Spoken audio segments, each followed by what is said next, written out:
इंसानी इतिहास में एक ऐसा भी समय आया जब अपनी भूख मिटाने के लिए अपने ही फैमिली मेंबर्स का मांस खाना पड़ा। इतिहास में दर्ज हुई फ्लाइट 571 के साथ जो घटना हुई उसे सुनकर रूह कांप जाएगी। यह कहानी है 13 अक्टूबर 1972 की, जब उरुग्वे की रग्बी टीम को ओल्ड क्रिश्चियन क्लब की टीम के चिली के साथ मैच खेलना था।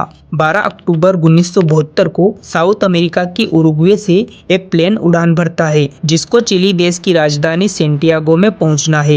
इस प्लेन में टोटल 45 मेंबर्स हैं, जिनमें रग्बी टीम के खिलाड़ी और उनके परिवार और यार दोस्त हैं और 9 क्रू मेंबर्स हैं। यह फ्लाइट 3 घंटों में अपने डेस्टिनेशन पर पहुंच जाएगी। प्लेन को रास्ते में एंडीज की बड़ी बड़ी पहाड़ियों को पार करना है, लेकिन दुर्भाग्यवश उस समय मौसम बहुत ही खराब था, इसलिए पायलट प्लेन को चिली से पहले अर्जेंटीना में लैंड कराता है। यहाँ रुककर रात भर मौसम साफ होने का इंतजार करते हैं और अगले दिन 13 अक्टूबर को यहाँ से चिली के लिए उड़ान भरते हैं, लेकिन अभी भी मौसम सही नहीं हुआ था। लेकिन अच्छी बात यह थी कि पायलट को इन पहाड़ियों के ऊपर से 29 बार प्लेन उड़ाने का अनुभव था, इसलिए उसे पूरा आइडिया था कि प्लेन को कैसे उड़ाना है। यहाँ से सेंटियागो पहुँचने में सिर्फ 1 घंटे का रास्ता था। पायलट को भी पूरा कॉन्फिडेंस था कि 1 घंटे बाद वह प्लेन को सही सलामत सेंटियागो में लैंड करा देगा। प्लेन लगभग 18,000 फीट के एल्टीट्यूड पर उड़ रहा था और एंडीज की पहाड़ियों को पार कर रहा था, लेकिन मौसम और भी ज्यादा खराब होता जा रहा था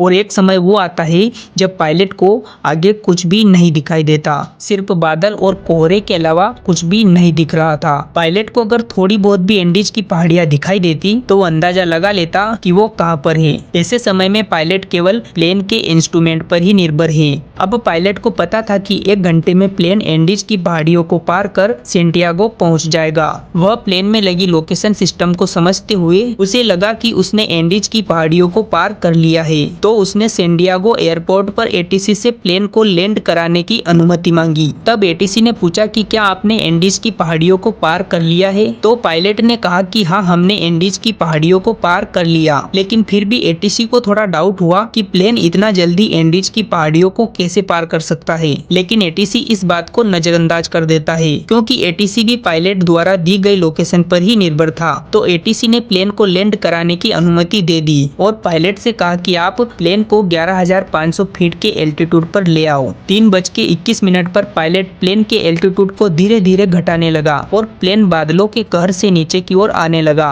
जैसे ही प्लेन नीचे की ओर आता है तो पायलट को दिखाई देता है कि अभी तो एंडीज की पहाड़ियां ही चल रही है और सामने एक बहुत ही बड़ी चट्टान है। जल्दी से पायलट प्लेन को ऊपर की ओर उठाता है, लेकिन अभी तक बहुत देर हो चुकी थी। प्लेन की वार्निंग बत्ती बहुत जोर से बज रही थी। प्लेन को ऊपर उठाते उठाते प्लेन का पिछला हिस्सा पहाड़ी से टकरा जाता है और टूटकर अलग हो जाता है, जिसके साथ में पीछे की सीटों पर बैठे यात्री भी हवा में उड़ जाते हैं और 3 पैसेंजर हवा में ही उड़कर खत्म हो जाते हैं, जिनका बाद में कोई पता नहीं चलता। टकराव से प्लेन डिसबैलेंस हो जाता है और प्लेन की दूसरी विंग भी पहाड़ी से टकरा जाती है और वह भी टूट जाती है। अब केवल प्लेन का फ्रंट पार्ट ही बचा था, जो 350 किलोमीटर प्रति घंटे की रफ्तार से नीचे ग्लेशियर में टकराता है।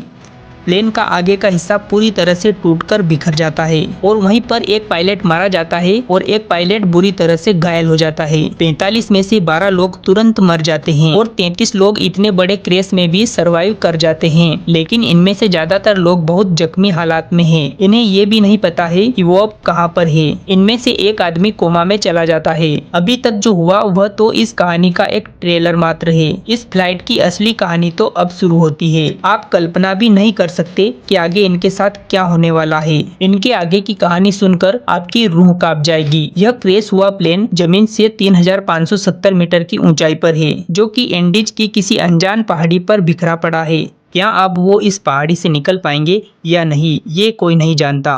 इधर सैंडियागो एयरपोर्ट पर एटीसी इंतजार कर रहा फ्लाइट 571 का अभी तक नहीं आया, इस बात से परेशान वह सबको बताता है और उन्हें ढूंढने के लिए रेस्क्यू टीम तैयार की जाती है।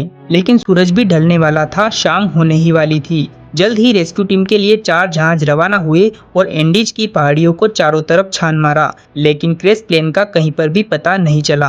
क्योंकि प्लेन ऐसी जगह पर क्रैश हुआ था जहां पर बर्फ ही बर्फ थी और बहुत ऊपर तक सफेद धुआं और बादल थे और प्लेन का कलर भी सफेद होने से उन्हें कुछ भी अंदाजा नहीं हुआ कि प्लेन कहां पर है और देखते ही देखते अंधेरा हो जाता है और रेस्क्यू टीम वापस आ जाती है। सभी पैसेंजर -30 डिग्री सेल्सियस में प्लेन में ही रात बिताते हैं। सभी पैसेंजर को उम्मीद थी कि किसी भी तरह बस यही रात गुजारनी है क्योंकि सुबह तो कोई न कोई ढूंढने आ ही जाएगा। इस -30 डिग्री सेल्सियस की रात में 5 लोग और मारे जाते हैं और 33 से घटकर 28 लोग ही रह जाते हैं। अगले दिन 14 अक्टूबर को सर्च ऑपरेशन फिर से चालू किया जाता है और 11 जहाज उन्हें ढूंढने के लिए निकल पड़ते हैं। सभी जहाज इन्हें बड़ी उम्मीद से ढूंढते हैं कि कहीं तो मिल ही जाएगा, लेकिन परेशानी यही थी कि सफेद कलर का प्लेन इन सफेद बर्फीली पहाड़ियों में ऊपर से नजर ही नहीं आ रहा था और क्रैश प्लेन के ऊपर से जहाज गुजर जाते हैं। ऐसा 3 बार हुआ जब सर्वाइवर को सर्च फ्लाइट दिखी और उन्होंने हर एक मुमकिन कोशिश की लेकिन कोई सफलता नहीं मिली। सर्वाइवर समझ गए और प्लेन के ऊपर SOS लिखने की कोशिश करी ताकि बचाव दल को सिग्नल मिल सके, लेकिन सर्वाइवर प्लेन के ऊपर आधा S ही लिख पाए और सारी लिपस्टिक खत्म हो गई। तो उन्होंने प्लेन में पड़े सूटकेसेस से बर्फ पर बहुत बड़ा क्रॉस बना दिया ताकि आसमान से बचाव दल को साफ साफ दिखाई दे। उस दिन सर्वाइवर के ऊपर से 3 हवाई जहाज उड़कर निकल गए, लेकिन किसी ने भी इनको नोटिस नहीं किया और यह दिन भी गुजर जाता है। अगले दिन 15 अक्टूबर को भी ऐसा ही होता है। जहाज इनके ऊपर से होकर गुजर जाता और बचाव दल इन्हें ढूंढने में असमर्थ रहता है। इस तरह से 8 दिन तक सर्च ऑपरेशन चला और फिर उसे भी बंद कर दिया गया क्योंकि सरकार की तरफ से यह निर्णय लिया गया कि इतना ज्यादा मौसम खराब होने से वहाँ अभी तक कोई भी जिंदा नहीं रह सकता है। जब गर्मी के दिन आएंगे तब उन शवों को ढूंढने के लिए ऑपरेशन चलाया जाएगा, लेकिन सरकार को कहाँ पता था कि सभी अपनी जिंदगी से किस तरह से लड़ रहे हैं। सभी सर्वाइवर इस बात से अनजान कि सर्च ऑपरेशन बंद कर दिया गया और फिर भी एक उम्मीद लेकर बैठे कि कभी तो कोई आएगा। -30 डिग्री सेल्सियस तापमान से बचने के लिए टूटे फ्लाइट के टुकड़ों को इकट्ठा किया और उसकी सील करने की कोशिश की। इन सर्वाइवर में कोई भी डॉक्टर नहीं था, लेकिन 2 मेडिकल छात्र जरूर थे जिनके पास कुछ मेडिकल किट थी और वह उनसे घायलों को बचाने में लगे थे। प्लेन में खाने के लिए कुछ ज्यादा सामान नहीं था क्योंकि इनको ज्यादा लंबा सफर करना नहीं था।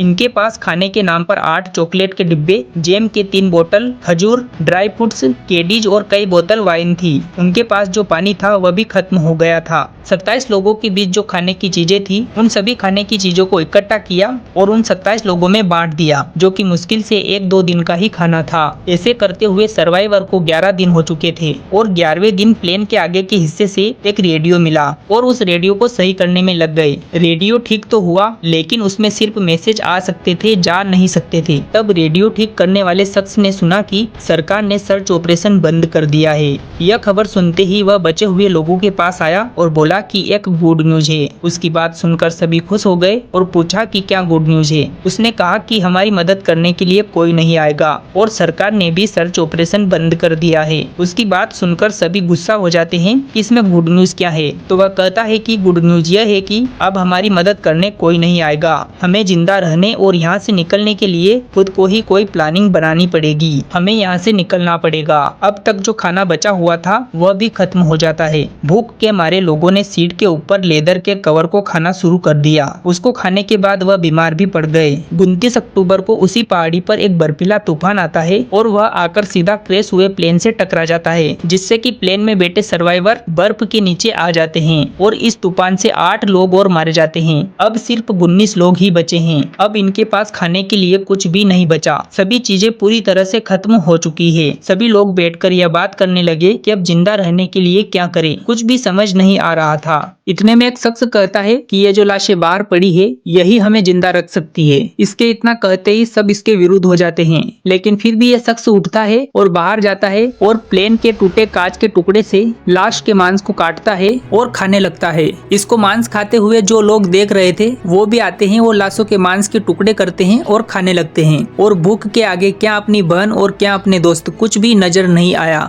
इसके बाद सभी यह परमिशन देते हैं कि मेरी मौत के बाद सभी मेरी लाश को खा सकते हैं। 34वें दिन दिन एक और मौत हो जाती है। इस तरह से 60वें दिन तक प्लेन में 45 लोगों में से सिर्फ 16 लोग ही बचते हैं। पूरे 2 महीनों में इन 16 लोगों का वजन लगभग 30 किलो घट जाता है। इन लोगों में से नेंडा और केनेसा ये फैसला करते हैं कि हम यहाँ पर बैठकर नहीं मरेंगे और यहाँ से चलकर बाहर निकलेंगे। ये जमीन से 11,000 फीट की ऊंचाई पर है और यहाँ से इनके चारों तरफ पहाड़ियाँ ही पहाड़ियाँ हैं। इनको समझ नहीं आ रहा कि हमें किस दिशा में जाना चाहिए। नेंडा और केनेसा के साथ में एक और शख्स जाने के लिए तैयार होता है। बर्फ ज्यादा होने के कारण हाथ पैर को गलने से बचाने के लिए फ्लाइट की सीटों के कवर और दूसरे सामानों को मिलाकर ड्रेस तैयार करते हैं और लाशों के कपड़े उतारकर पहनते हैं और यहाँ से निकल जाते हैं। फैसला ये होता है कि यहाँ से पश्चिम की तरफ जाएंगे और यह 3 दिन तक चलते हैं। 3 दिन तक तो इन्होंने अपने सफर में इंसानी मांस को खाया, लेकिन वह भी खत्म होने लगता है। खाना कम होने के कारण तीसरे शख्स को वापस लौटा दिया गया। अब ये दोनों चलते गए